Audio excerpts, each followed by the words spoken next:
on ne se rend pas vraiment compte de ce qui se passe quand on se met à l'écoute de la Bible.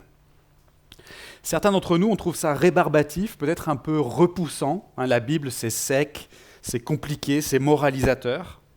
Pour d'autres parmi nous, ça nous laisse un peu indifférents. C'est pas qu'on n'aime pas, mais on a l'impression de connaître tout ça par cœur déjà. Dieu, le péché, Jésus, la croix, la foi. On est assez habitué à tout ça. Est-ce qu'il y a quelqu'un parmi nous ce matin qui a le cœur transporté d'émerveillement? Quelqu'un qui serait au bord des larmes devant ce qu'il a entendu jusqu'ici dans ce culte. Quelqu'un qui se sentirait scotché, éberlué, bouleversé de joie et de reconnaissance et possédé d'un désir de servir Dieu humblement en le louant et en témoignant de lui par-dessus tout autre projet ou ambition tous les jours de sa vie et jusqu'à la mort. Est-ce qu'il y a quelqu'un comme ça parmi nous ce matin? Sinon, c'est qu'on ne se rend pas vraiment compte de ce qui se passe quand on se met à l'écoute de la Bible. Et l'intention de l'auteur dans le passage qu'on va lire dans un instant, c'est en quelque sorte de mettre une claque à ses destinataires.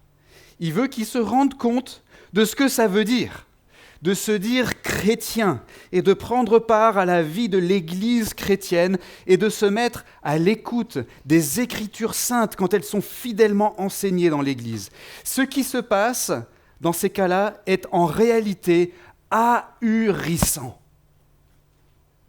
Et si on prend un petit peu plus conscience de ça, ça devrait normalement avoir pour effet d'aiguiser un peu plus notre attention, d'augmenter notre motivation à vivre pour Dieu et de susciter en nous plus d'humilité devant Dieu, plus de piété et plus de persévérance, notamment face aux difficultés de la vie chrétienne.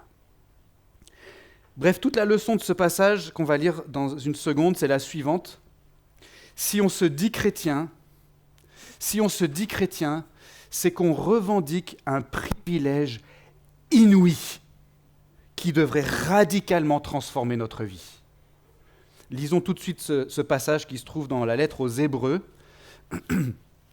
dans le Nouveau Testament, la partie de la Bible qui a été écrite après l'époque de Jésus, mais c'est vers la fin, on est au chapitre 12, on va lire à partir du verset 18, ça se trouve à la page 795 des Bibles blanches qui sont à votre disposition à l'entrée. Hébreux chapitre 12, verset 18 jusqu'au verset 29. Vous ne vous êtes pas approchés en effet d'une montagne qu'on pouvait toucher et qui était embrasée par le feu, ni de l'obscurité, ni des ténèbres, ni de la tempête, ni du retentissement de la trompette, ni d'une clameur de paroles telle que ceux qui l'entendirent demandèrent qu'on ne leur adresse pas un mot de plus, car ils ne supportaient pas cette injonction. Même si une bête touche la montagne, elle sera lapidée. Et le spectacle était si terrifiant que Moïse dit « Je suis épouvanté et tout tremblant ». Mais au contraire, vous êtes approchés de la montagne de Sion et de la cité du Dieu vivant, la Jérusalem céleste, des myriades d'anges, de la réunion et de l'assemblée des premiers-nés inscrits dans les cieux, de Dieu juge de tous, des esprits des justes parvenus à la perfection, de Jésus, médiateur d'une nouvelle alliance, et du sang de l'aspersion qui parle mieux que celui d'Abel. Prenez garde, ne repoussez pas celui qui vous parle, car si ceux qui repoussèrent celui qui sur la terre les avertissait n'ont pas échappé au châtiment, à bien plus forte raison ne pourrons-nous y échapper nous-mêmes si nous nous détournons de celui qui des cieux nous avertit. Sa voix ébranla alors la terre, et maintenant il nous a fait cette promesse, une fois encore je ferai trembler non seulement la terre, mais aussi le ciel. Ces mots, une fois encore, montrent que les éléments ébranlés seront mis à l'écart en tant que créés, afin que subsiste ce qui n'est pas ébranlé. C'est pourquoi, puisque nous recevons un royaume inébranlable, ayons de la reconnaissance, en rendant à Dieu un culte qui lui soit agréable avec piété et avec crainte, car notre Dieu est aussi un feu dévorant. Prions. Merci Seigneur pour ta parole. Sanctifie-nous maintenant par ta parole est la vérité. Ouvre nos cœurs, ouvre notre intelligence pour que nous puissions l'entendre, la comprendre, la croire et la mettre en pratique. Amen. Si on se dit chrétien, c'est qu'on revendique un privilège inouï qui devrait radicalement transformer ou conditionner notre vie. Il me semble que ce passage se divise en 3 parties. Premièrement, il est question de 2 montagnes et de quelqu'un qui parle. C'est ça les 3 parties. La première partie, c'est une montagne dont on ne s'est pas approché, ceux dont on ne s'est pas approché en tant que chrétien. Ensuite, deuxième partie, il y a ceux dont on s'est approché en tant que chrétien, la deuxième montagne. Et troisièmement, il y a les conséquences à en tirer, celui qui nous parle. Alors premièrement, la montagne de la loi, c'est-à-dire la montagne dont on ne s'est pas approché en tant que chrétien d'après ce passage. Qu'est-ce que ça veut dire ? Eh bien, la première chose que l'auteur veut nous faire comprendre ici, c'est que, en fait, nous, en tant que chrétiens, on devrait être hyper reconnaissants de vivre aujourd'hui et pas à l'époque de l'Ancien Testament. On devrait être hyper reconnaissants de vivre aujourd'hui et pas à l'époque de l'Ancien Testament, c'est-à-dire avant la naissance de Jésus. Pourquoi ? Parce que les modalités externes de la religion étaient à cette époque-là très contraignantes. Avant la naissance de Jésus et avant l'œuvre que Jésus est venu accomplir, eh bien les gens qui avaient une relation avec l'Éternel, c'est-à-dire les croyants de cette époque-là, devaient suivre une religion qui était difficile. C'est pas que c'était difficile d'avoir une relation personnelle avec Dieu, mais plutôt que quand on avait une relation personnelle avec Dieu, les modalités qui venaient encadrer cette relation étaient difficiles. Regardez ce que dit l'auteur de notre passage dans les versets 18 à 21. Il décrit donc une montagne et des phénomènes associés à cette montagne qui font peur. Ça fait peur. Ces choses-là sont tellement terrifiantes que même Moïse, dit-il, au verset 21, était épouvanté. De quoi est-ce qu'il parle ici, l'auteur ? Il parle d'un événement très ancien dans l'histoire du peuple d'Israël. C'est quand Dieu a conclu une alliance avec le peuple des Israélites qu'il venait de délivrer de l'esclavage en Égypte. Ça remonte au tout début de notre Bible. Cette histoire nous est racontée dans le livre de l'Exode, qui est le 2e livre de la Bible, juste après la Genèse.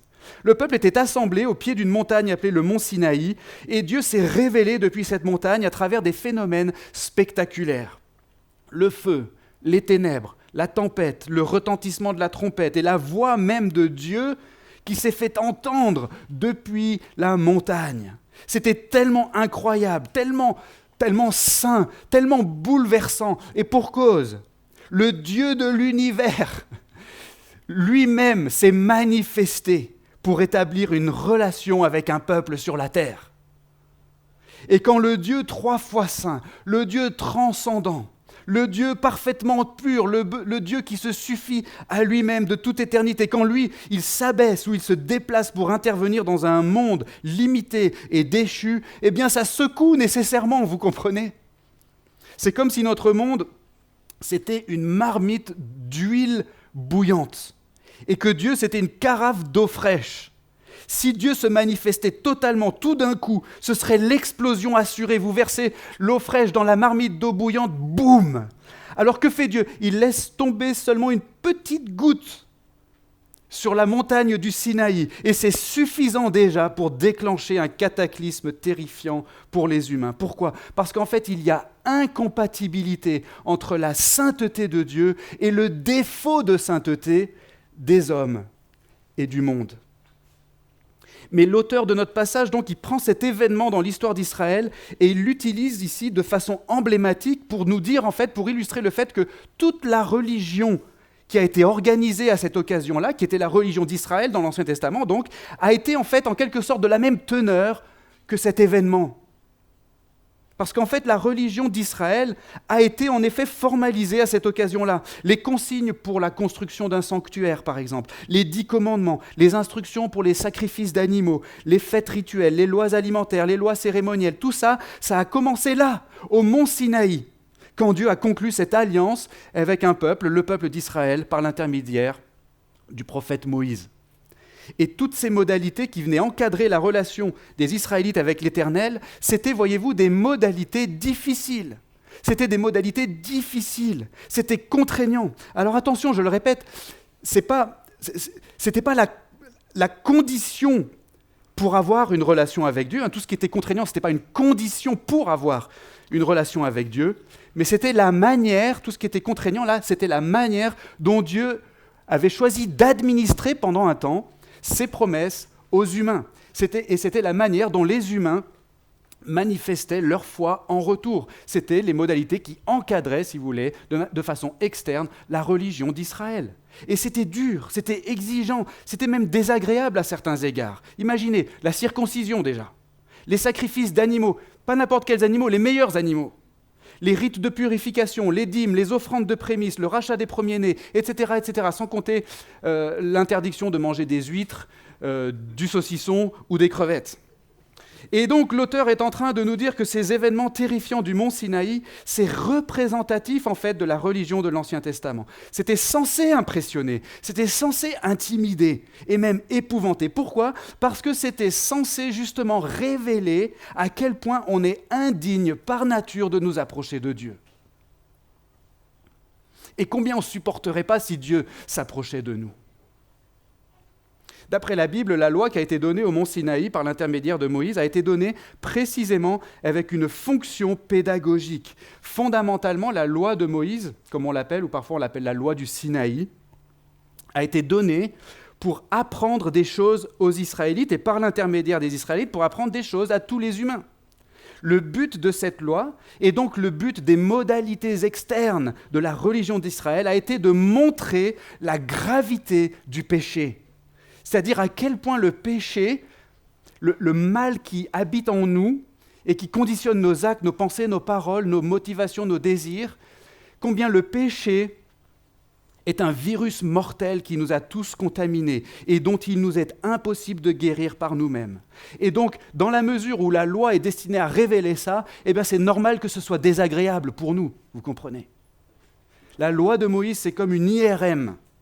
On a parfois besoin de subir une IRM quand on est malade pour diagnostiquer la maladie et pouvoir préconiser le bon traitement. Mais le truc, voyez-vous, c'est qu'une IRM, je ne sais pas si vous en avez déjà subi une, c'est vachement contraignant et ce n'est pas très agréable en fait, une IRM. On doit se coucher sur une table d'examen et on nous enfile tout entier dans un cylindre assez étroit, métallique, où on va rester un bon moment et il y aura pendant l'examen des bruits très très forts. Du coup, des fois, on nous donne des bouchons pour les oreilles.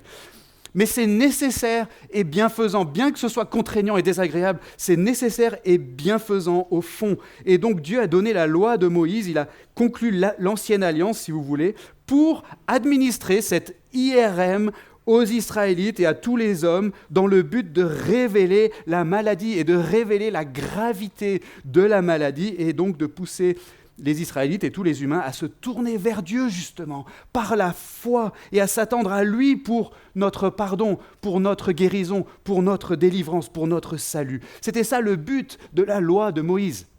Et donc si c'était désagréable, c'était exprès. Mais justement, l'auteur nous dit dans notre passage que si on est chrétien, nous, à notre tour, on devrait être hyper reconnaissants aujourd'hui de ne pas vivre à l'époque de l'Ancien Testament. Parce que certes, on est malade, mais on n'a plus besoin de vivre dans le caisson de l'IRM. Il s'est passé un truc depuis, et c'est là où il veut en venir, l'auteur de notre passage. Il s'est passé un truc depuis qui fait qu'on est passé à une autre phase du protocole de traitement de notre maladie. Autrement dit, les modalités externes de notre religion ne sont plus les mêmes qu'à l'époque des Israélites. Les modalités externes de notre religion aujourd'hui sont bien meilleures. Pourquoi ? Parce que, en ces jours qui sont les derniers, Dieu a parlé par le Fils. Et ça, c'était l'introduction même de l'Épître aux Hébreux, n'est-ce pas ? Parce que le Fils, le Messie, le Christ, Jésus lui-même, est venu entre-temps. Il est le prophète annoncé par Moïse et par tous les autres prophètes. Il est le Christ, le Messie, et il a accompli tout ce qui était nécessaire pour notre salut. En fait, écoutez bien, le Messie, le Fils dont il a été question depuis le début de la lettre aux Hébreux, a accompli ce que la loi nous disait être nécessaire. Le Fils a accompli ce que la loi de Moïse nous disait être nécessaire. Et c'est ce qui nous amène au deuxième point. La deuxième chose que l'auteur veut nous faire comprendre dans ce passage, c'est qu'avec la venue de Jésus, Dieu a manifesté de la manière la plus claire qui soit quel est le chemin du paradis. Avec la venue de Jésus, Dieu a manifesté de la manière la plus claire qui soit quel est le chemin du paradis. Et l'auteur nous dit que si on est chrétien, à partir du verset 22, si on est chrétien, on ne s'est pas approché donc de la montagne du Sinaï, c'est-à-dire de la montagne de la loi de Moïse, mais qu'on s'est approché d'une autre montagne, qu'il appelle la montagne de Sion. Historiquement, la montagne de Sion, c'est le nom de la colline sur laquelle est construite la ville de Jérusalem et où se trouvait le temple de l'Éternel. Dans l'esprit de l'auteur de notre passage ici, la montagne de Sion, en fait, c'est l'emblème de la réalisation des promesses de grâce de Dieu. C'est le lieu, si vous voulez, par excellence, le lieu emblématique qui renvoie à la substance du salut que Dieu présente aux humains par sa grâce, par le moyen de la foi en Jésus-Christ. C'est pourquoi il ajoute des expressions comme la cité du Dieu vivant, la Jérusalem céleste, les myriades d'anges, la réunion et l'assemblée des premiers-nés inscrits dans les cieux, littéralement l'église des premiers-nés inscrits dans les cieux, etc. L'auteur est tout simplement en train de dire que si on est chrétien, puisque nous on vit après la venue de Jésus, le Fils, le Messie, eh bien on a ce privilège incroyable, voyez-vous, ce privilège inouï de vivre non pas sous le régime des ombres et des préfigurations, qui était le régime de la loi, un régime difficile et désagréable, comme on l'a dit, parce que ça pointait en permanence vers notre péché, et ça rappelait en permanence ce qui avait besoin d'être accompli pour notre salut. Mais nous, on vit plus sous ce régime-là, on vit plutôt sous le régime de la réalité. On n'est plus sous les ombres et les préfigurations, mais on est sous la réalité, c'est-à-dire sous le régime de Jésus-Christ lui-même, qui est venu, qui a accompli tout ce qui était nécessaire pour notre salut et qui s'est positionné comme médiateur parfait, une fois pour toutes, médiateur parfait d'une nouvelle alliance, comme il le dit au verset 24. C'est un bien meilleur régime parce que le sang de Jésus parle mieux que le sang d'Abel, dit-il. Verset 24. C'est-à-dire que Jésus a versé son sang comme sang de l'aspersion. Écoutez bien, sur la croix, voyez-vous, Jésus s'est donné en échange, il a donné sa vie en échange de celle des croyants. Il s'est donné volontairement en sacrifice pour supporter la peine de nos péchés qui nous séparaient de Dieu. Et donc le sang de Jésus qui a coulé sur la croix est devenu le sang de l'aspersion, c'est-à-dire le sang qui purifie, le sang qui sanctifie. Et ce sang, il parle, pour ainsi dire. Au début de la lettre aux Hébreux, l'auteur a dit, en ces temps qui sont les derniers, Dieu a parlé par le Fils. Et une des manières dont il parle, c'est par le sang du Fils. Le sang parle et il dit quelque chose sur nous si notre foi est en Jésus. Ce sang, qu'est-ce qu'il dit ? Il déclare solennellement notre pardon. Il déclare la justice qui nous a été imputée. Il déclare notre adoption comme enfants bien-aimés de Dieu. Il déclare notre salut. Le sang de Jésus parle et proclame le salut des croyants. Tandis que l'emblème inverse de ça, dans la pensée de l'auteur ici, c'est le sang d'Abel.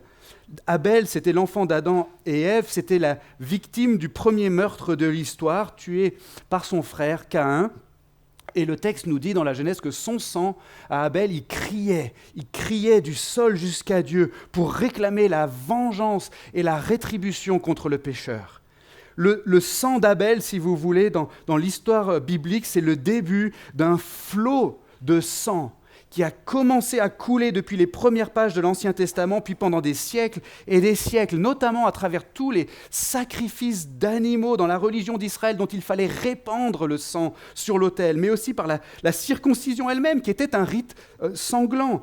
Tout ce sang parlait aussi, il parlait de nos péchés. Tout ce sang rappelait le souvenir des péchés, comme l'a dit l'auteur de l'Épître aux Hébreux 2 chapitres plus tôt, car il est impossible, dit-il, que le sang des taureaux et des boucs ôte les péchés. Alors qu'est-ce qu'il faisait ce sang ? Il parlait, il rappelait le souvenir des péchés. C'était du sang pédagogique, si vous voulez. Mais Jésus est venu, il a versé son sang, et son sang parle mieux que ces millions de litres qui ont coulé au fil de l'histoire. Son sang parle plus fort. Et son sang ne rappelle pas le souvenir des péchés, il rappelle plutôt le souvenir de notre pardon et de notre justification. Si notre foi est en Jésus, voyez-vous, on n'entend plus le sang d'Abel qui nous accuse, mais on entend à la place le sang de Jésus qui nous déclare purs et bien-aimés de Dieu pour toujours. Bref, l'idée de l'image de cette deuxième montagne dans notre texte, la montagne de Sion, c'est que si on est chrétien, on est en situation tellement meilleure, tellement privilégiée, comparée à celle des croyants de l'Ancien Testament. Jésus, le Messie, est venu et donc les ombres se sont effacées devant la réalité. Les modalités de notre relation avec Dieu, c'est plus la loi, mais c'est l'Évangile. Parce que la loi a accompli sa fonction en nous conduisant à Christ. Christ est la fin de la loi, dit l'apôtre Paul dans un autre passage, c'est-à-dire qu'il est la finalité, le but de la loi, c'est Christ. Et une fois que la loi nous a conduits à Christ, la loi a accompli sa fonction. Et donc si on est attaché à Jésus par la foi, l'auteur nous dit qu'on s'est approché d'une autre montagne. Ce n'est pas la montagne de la loi, une montagne dangereuse, inaccessible, qui nous rappelle combien on est indigne et incapable et qui nous rappelle en permanence notre besoin d'être secouru dans notre faiblesse. On ne s'est pas approché de cette montagne-là, dont s'étaient approchés les Israélites dans l'Ancien Testament. Mais nous, on s'est approché de la montagne de l'Évangile. C'est une montagne qui nous a été rendue accessible en vertu de Jésus-Christ. Et en haut de cette montagne, il y a la cité de Dieu. Il y a les myriades d'anges qui servent Dieu. Il y a tous les croyants de l'histoire qui nous ont précédés et qui nous attendent. Il y a l'Église eschatologique et triomphante, l'Église de l'éternité, l'Église de la fin des temps. Et surtout, il y a notre bien-aimé Seigneur et Sauveur Jésus-Christ en haut de cette montagne. Si vous avez déjà fait de la rando, vous savez ce que c'est quand on est sur le chemin en train de gravir donc une montagne et qu'on arrive à un moment donné où on voit le sommet au bout du chemin. On voit l'arrivée. Plus que quelques lacets, une centaine de mètres de dénivelé et on y sera. On touche au but. Et déjà, on peut deviner la vue qu'on aura là-haut. Et on sait qu'on va pouvoir se poser, on va pouvoir s'asseoir et profiter. On va pouvoir sortir le casse-croûte. On va pouvoir prendre des photos. Et ce qui se passe d'habitude, c'est qu'à ce moment-là, ça nous donne comme un renouveau d'énergie, n'est-ce pas ? On était peut-être crevés, mais là, on sait qu'on va y arriver. On ne va pas abandonner maintenant, on va y arriver. C'est ça l'image ici, dans notre texte. Dans l'Ancien Testament, voyez-vous, la montagne du Sinaï était hostile. Le chemin était enténébré, c'était la tempête. Et pour cause, le chemin vers Dieu était obstrué par notre péché. Mais Jésus est venu, justement. Et nous avons l'assurance d'un libre accès au sanctuaire par le sang de Jésus, accès que Jésus a inauguré pour nous comme un chemin nouveau et vivant au travers du voile, c'est-à-dire de sa chair. C'est ce que l'auteur a déclaré 2 chapitres plus tôt. Autrement dit, la voie est libre, le sommet est en vue, et tous ceux qui sont en Christ vont y arriver. Avec la venue de Jésus, voyez-vous, Dieu a manifesté de la manière la plus claire qui soit quel est le chemin du paradis. Ce chemin est grand ouvert devant nous, il ne sera jamais plus ouvert que ça. Dieu a tout accompli, il a tout payé, il a révélé tout ce qui était nécessaire pour qu'on sache comment être sauvé. Dieu ne fera pas plus parce qu'il n'y a rien de plus qu'il pourrait faire. La question est plutôt qu'est-ce que nous on va faire ? Comment est-ce que nous on est censé réagir à tout ça ? Et c'est vraiment là où l'auteur veut en venir et c'est ce qui nous amène au dernier point. La troisième et dernière chose que l'auteur veut nous faire comprendre, c'est qu'étant donné ce que Dieu a fait par la venue de Jésus, rien ne devrait compter plus pour nous aujourd'hui que notre relation à Dieu. Étant donné ce que Dieu a fait par la venue de Jésus, rien ne devrait compter plus pour nous aujourd'hui que notre relation à Dieu. Et l'application principale que fait l'auteur de tout ce qu'il a dit dans ce passage, elle se trouve au verset 25. « Prenez garde ! Ne repoussez pas celui qui vous parle. » C'est vraiment là que l'auteur veut en venir. Comme je l'ai dit en introduction, il voulait mettre une claque à ses destinataires en quelque sorte. Il voulait leur rappeler le privilège inouï qu'ils ont de vivre après la venue de Jésus et d'avoir pu entendre parler de lui et de pouvoir prendre part à la vie d'une église chrétienne. Voyez-vous, ils se sont approchés de la montagne de Sion et de la cité du Dieu vivant, mais quel privilège inouï! Et dans cette situation qui est la leur et qui est aussi la nôtre aujourd'hui, il y a quelqu'un qui leur parle. Il y a une voix qui se fait entendre. C'est une voix qui s'était fait entendre sur la terre et qui avait même ébranlé la terre, au verset 26. Maintenant, cette voix se fait entendre des cieux, verset 25. Et c'est la voix de qui ? C'est la voix de Dieu, bien sûr. C'est la voix de Dieu, bien sûr. Ce que l'auteur est en train de dire, c'est que là, maintenant, dans la situation de ces gens qui prennent part à la vie d'une église chrétienne, Il y a Dieu qui est en train de parler à son peuple. Il y a quelqu'un qui parle. Et c'est Dieu. De la même façon que Dieu a fait entendre sa voix au peuple d'Israël quand ils étaient assemblés au mont Sinaï, et que la montagne a tremblé, et que les Israélites ont tremblé, et qu'ils ont été avertis, et que malgré tout, nous rappelle l'auteur, ils se sont détournés de Dieu et donc ils ont fini par être châtiés. Eh bien, de la même façon, Dieu est en train de parler à son peuple encore aujourd'hui. Et il est en train d'avertir son peuple en disant que le jour approche où il va ébranler la terre de nouveau, mais pas que la terre et les cieux. Il va démolir dans sa création, terre et ciel compris, il va démolir tout ce qui est mauvais, il va écarter tout ce qui est corrompu et il va instaurer à la place un monde incorruptible. C'est une façon de dire tout simplement que l'histoire ordinaire des hommes approche de sa fin. Le jour vient d'un grand jugement, ce qu'on appelle parfois le jugement dernier. Le Seigneur Jésus va revenir dans la gloire et il va se manifester au monde entier pour juger les vivants et les morts, comme on l'a déclaré ensemble à travers le symbole d'Athanase et comme on le dit parfois à travers le credo, le symbole des apôtres. Il viendra de là, du ciel, donc pour juger les vivants et les morts. Et tous ceux qui sont attachés à lui par la foi entreront alors en possession de l'héritage que Dieu leur destine. Cet héritage, c'est quoi ? C'est le monde, c'est le cosmos tout entier dans lequel, si on est croyant, si on est attaché à Jésus par la foi, dans lequel on va régner avec Jésus, dans la vie éternelle, dans une communion parfaite, les uns avec les autres, et avec Dieu, Père, Fils et Saint-Esprit. Et c'est ça le royaume inébranlable qu'on va recevoir d'après le verset 28. Mais l'auteur nous dit que dans l'intervalle, donc en ce moment maintenant, tandis qu'on attend la fin de l'histoire, eh bien Dieu est en train de nous parler. Maintenant, il est en train de nous parler. Il nous avertit des cieux, il nous appelle du sommet de la montagne et il nous dit « J'ai tout accompli et je reviens bientôt ». En fait, l'auteur est même en train de sous-entendre que ce que Dieu dit à ses destinataires, ce que Dieu est en train de leur dire depuis les cieux, en fait, c'est tout ce que l'auteur a écrit depuis le début de son message, depuis le début de la lettre aux Hébreux. Tout ce que l'auteur leur a expliqué à partir des Écritures saintes, c'est précisément ce que Dieu est en train de leur dire au moment où il leur dit « Ne repoussez pas celui qui vous parle ».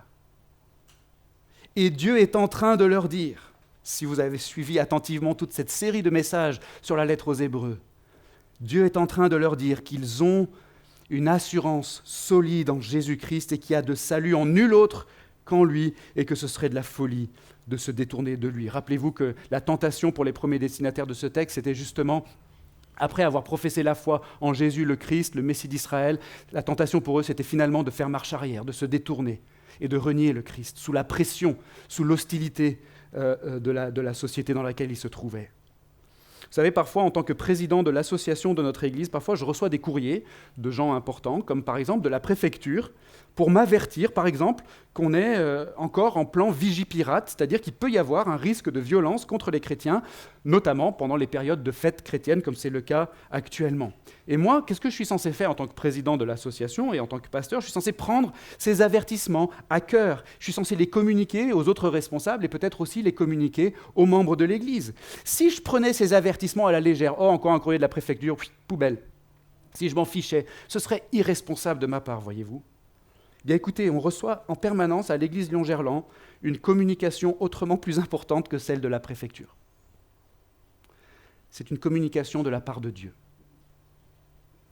Tout-Puissant, qui nous vient des cieux et qui nous est donnée dans sa parole, la Sainte Bible.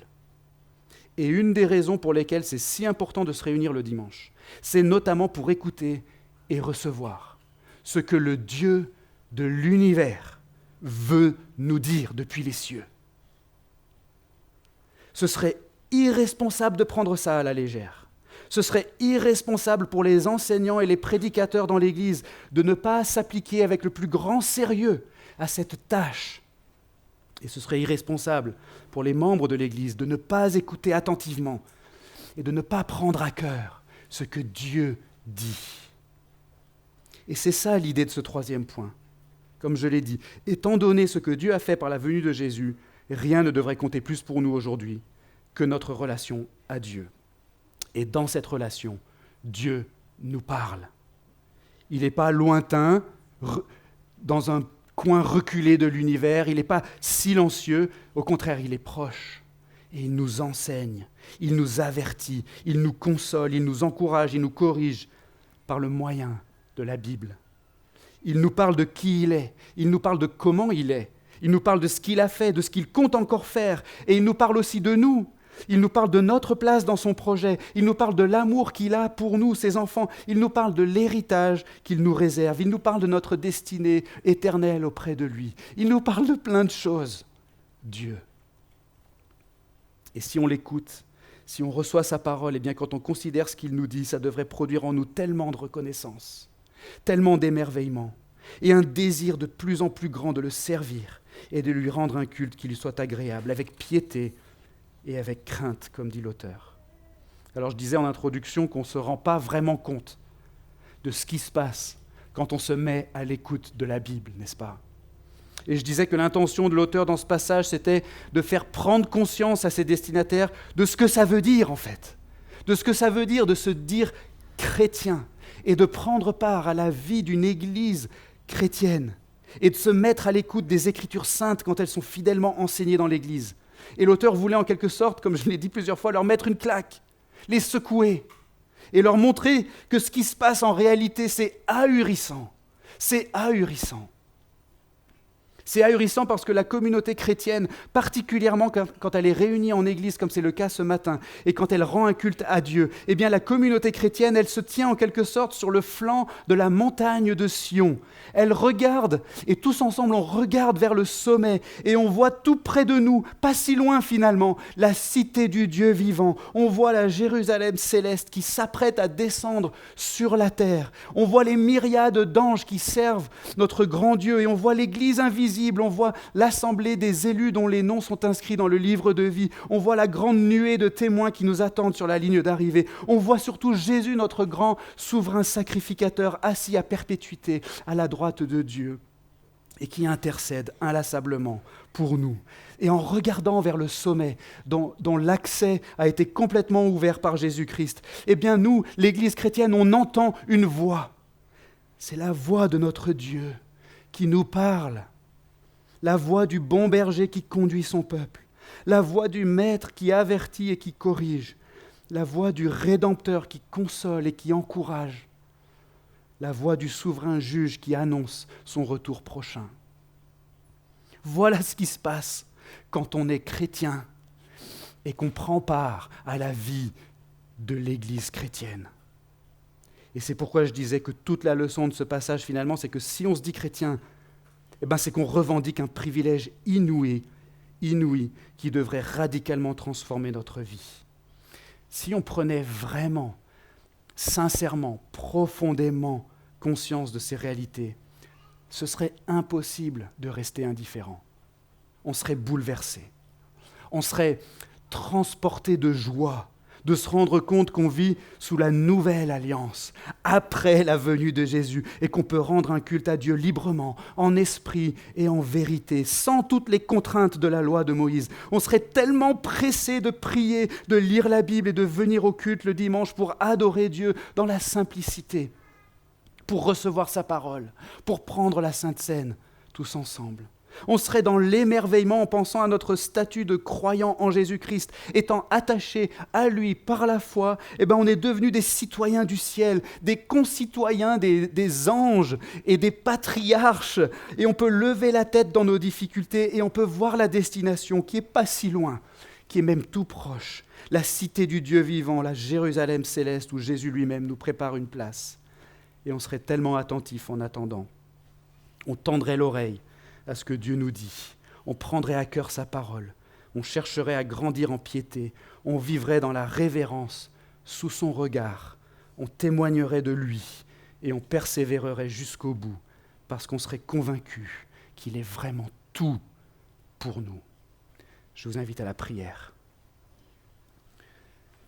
On se rend compte, Seigneur, en lisant ce passage, que la vérité, en vérité, on ne mesure pas pleinement le privilège qui est le nôtre en tant que croyants, en tant que chrétiens.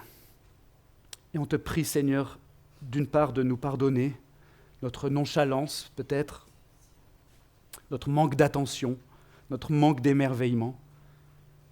Mais on te prie surtout de susciter toi-même cet émerveillement en nous. Ranime la flamme en chacun de nous, Seigneur. Qu'on puisse être, comme je l'ai dit, transportés de joie, de reconnaissance, d'émerveillement devant ce que tu as fait pour nous en ton Fils Jésus-Christ. Et c'est en son nom que nous prions. Amen.